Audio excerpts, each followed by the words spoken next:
Bom dia, gente. This is Frederick from Ports of Portugal. Renting a property has become quite popular in Portugal. We help with this kind of process. We help renting properties. And here are the questions that we encounter when helping clients to rent a property in Portugal. How much time should you take into account when you look for a rental property in Portugal? It's usually a very fast market. A lot of properties, if they're really good, they probably will disappear within 48 hours. So you have to be very fast. And that's something we also help with. Landlords usually don't put the properties on the market with a lot of advance. So if they would like to rent in September, they will put it into the market maybe end of July, August, but not already in May. So consider 6 to 8 weeks. Time it good, maybe with your stay in Portugal, and then you should be fine. How do you find properties that have maybe typical amenities outside of Portugal, like air condition or a dryer? This mainly depends on the description. There are also many properties that have air condition. It's not very typical to leave a dryer within the property, but the only way to find out is the description. How do you find a pet-friendly accommodation or maybe apartment house in Portugal? There's no common way to do this. The best way is to ask. In some announcements, they already say if it's pet friendly or not. But in general, it also depends a lot on the pet. Each case is different. Cada caso é caso, how the Portuguese say. So if you bring a pet to Portugal, if you'd like to rent, maybe don't communicate it right away, do the viewings, and then enter in contact with the landlord and try to negotiate if you can bring or not. The best way is not to search for it, but to communicate it then with the landlord or negotiate it. Is a property that I would like to rent in Portugal usually furnished or not? You cannot really say it's always furnished or not furnished. It depends on the announcement. I think 60-70% of the properties are not furnished, so you also have to take care of your furniture. But there's also a significant amount, especially in the cities where you can rent with furniture. It will always be a little bit more expensive. It's a matter of analyzing the announcement and checking with the landlords. Can you do online viewings in Portugal? In the past, it wasn't very common. Because of COVID, I think now it's quite common. It depends a little bit. First of all, it depends on the realtor if they like to do it. And of course, when the property is rented, you have to ask permission, authorization to the current tenants and also to the landlords. Some landlords maybe also have expensive images or paintings and so on. But in general, I think 70 to 80% of the cases, it's possible. If you would like to get an appointment, you have to call them. It's quite tedious if you just send a message. But in general, also online viewings are quite common in Portugal. Negotiating a rental price. Of course, it's possible. It's not very, very common to get huge discounts. I think it always makes sense. A good landlord or a normal landlord also has the intention to have good tenants, and if you can argue a little bit with maybe the kitchen or something else, I think it's always possible maybe to lower the rent a little bit. In some cases not like buying a property where you always make an offer that is not really the asking price. So is it possible? Yes, don't expect too much, but it's Portugal. You can always try to negotiate. What if you don't have a guarantor and the landlord really insists? What you can do is you can also talk to your bank. What the bank can do is they can block a certain value which is meant as a deposit in your account. It's like a credit card block. How do you call it? Yeah, block. And this can serve as a guarantee for the landlord. So if you already have a bank account and you really need a guarantor, check with them, check the costs. But in general, that's a possible solution. Who pays the realtor? In Portugal, there's a quite simple law concerning this. Whoever calls pays the bill. So if you, for example, work with a real estate agent like Pearls of Portugal to find a property, you will have to pay Pearls of Portugal to find the property, but you will not pay the realtor that is marketing the property. If you find it without a buyer's agent like us, you also don't have to pay the realtor. The realtor has to be paid, that is marketing the property, always by the person that calls the realtor, which is in the case the landlord. Everything else is against the law. Do you have to get insurance when you rent a property? No, you don't have to get insurance. The person that is obliged to get insurance is the landlord or the owner of the apartment. If, for example, if it's an apartment, they definitely have to have a structural, a fire insurance. You can do also a so-called multi-risco, so if you cause any damages against the structure or also the stuff that is in the apartment, you can definitely close an insurance. It's probably around 200-300 euros, and it can calm you down a little bit if you're risk averse. You're not obliged. It always helps to have insurance, but as I said, there's no obligation for tenants to have insurance. Utilities, are they included or not? This basically depends on the contracts. Where I'm from in Germany, for example, it's usually excluded. In Portugal, it depends really. In many cases, or in half of the cases, probably it's included. That's part of the negotiation that you can have, or that's something you have to ask the landlords themselves, because there's no typical way to do this in Portugal. Both things are possible.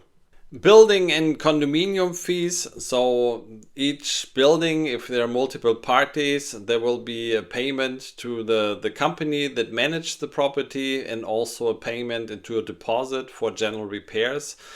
How is it in Portugal? This fee, I've never heard it differently, is paid by the owner. That's obligation. Of course, you can always put this maybe in the contract that the tenant pays it, but doesn't really make a lot of sense. So this is something that usually should be included in the fee that you pay to the landlord. Contract terms. Is there a minimum contract term that I have to fulfill as a tenant? No. But there are two things you have to keep in mind. You can close a contract over 12 months, 2 years, 3 years when you rent a property in Portugal. Two things. The first one is, as a tenant, you have the right to stay in a property until 3 years. So even if you close a contract with a period of 12 months, you can prolong it until 3 years, or you can stay more 2 more years. And as a tenant, you also have the right to cancel the contract after the first third in a normal case. If you have a specific question, always consult maybe a lawyer that can help you with this kind of aspects. But these are the general rules for contract terms in Portugal. Registration at the finance department. So if you close the contract with a landlord and you would like to know if the contract was also officially registered at finances, how do you know? It's very easy. First of all, when it's officially registered, the landlord will also have the obligation to pass receipts. So there will be officially a receipt coming out of his financial online portal. So, and if you also have an online portal, if you live permanently in Portugal and you register as a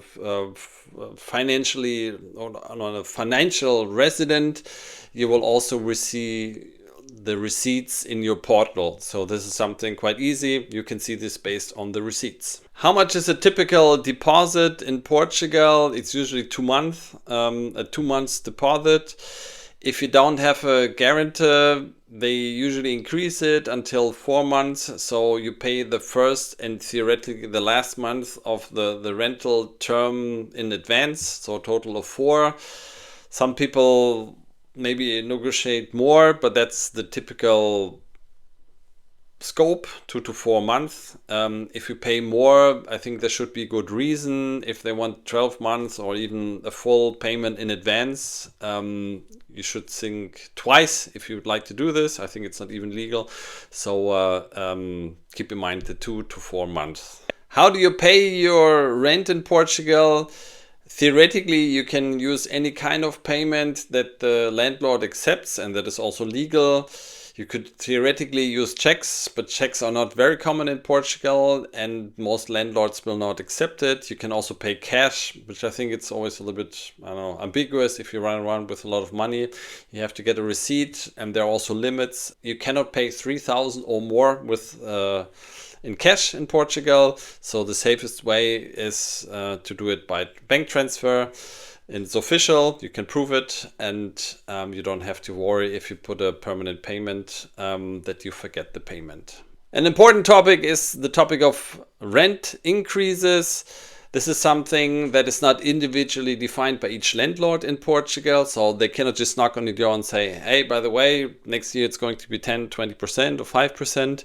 The rent increase is defined by the government. There will be a central or common percentage that is defined, and this is the basis also for rent increases that you as a landlord or as a tenant have to take into consideration.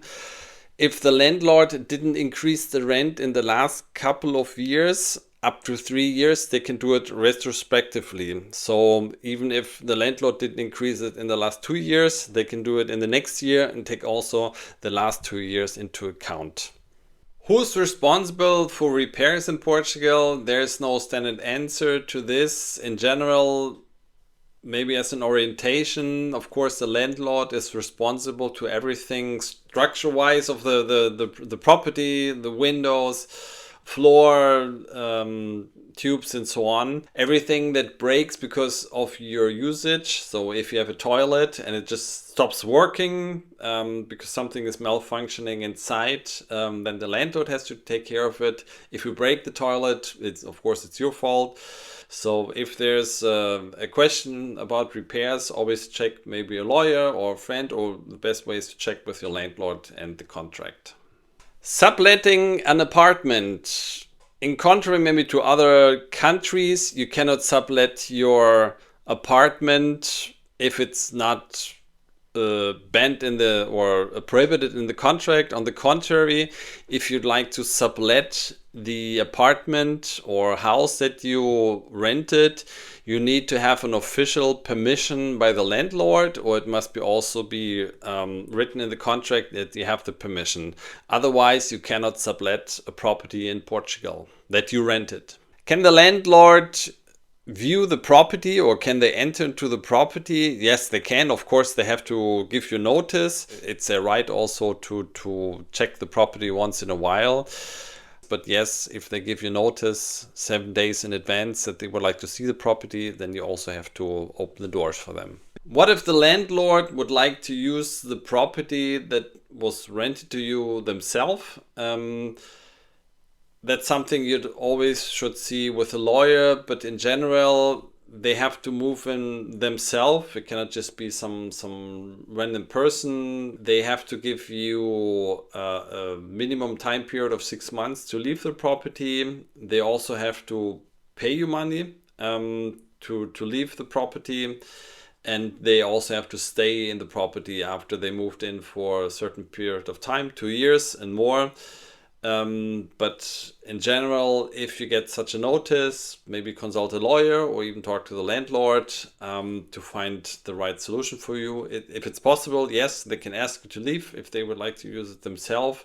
There's many exceptions, so that's why you should always talk to a lawyer. For example, if you stayed in the property more than 15 years or you have a deficiency rate quite high. So always check a lawyer to get a professional opinion on this. Unfortunately, some rental situations end in a conflict. So what you do if there's a problem, there's a special type of court that exists in Portugal, is Julgados de Paz, where minor conflicts are solved. So if you really not can find a solution as a tenant or as a landlord, that's the kind of institution that you have to go to. I think it's always good maybe to find a solution in bon fait, how the Portuguese say, with a good intentions. But if this is not possible, and sometimes that's the case, then you can also go to a court in Portugal, the special court, to solve the problem. The last question that we always get asked is, why should you work with Birds of Portugal? If you offer a buy agent service, it's a service that you can use or not. We help clients to find properties out of the market. We don't offer or market our own portfolio. Why should you work with us? I think you definitely will find more solutions because most of the properties are not available. They're in social media or even just known to the realtors, so you have to talk to them directly. The second one is we definitely facilitate the process because just contacting landlords or realtors over Idealista will not work. They will not even respond to you. You have to call them. We accompany the entire process, viewing and so on, contract. And the third one is we definitely take care of the most important things, the contracts. We work also with lawyers that check documents and so on. So we also make this secure. If you have questions, contact us. If you like the video, follow us. If you have other questions or experiences, please share them in the comments. And don't forget, stop surviving, start living. See you in Portugal.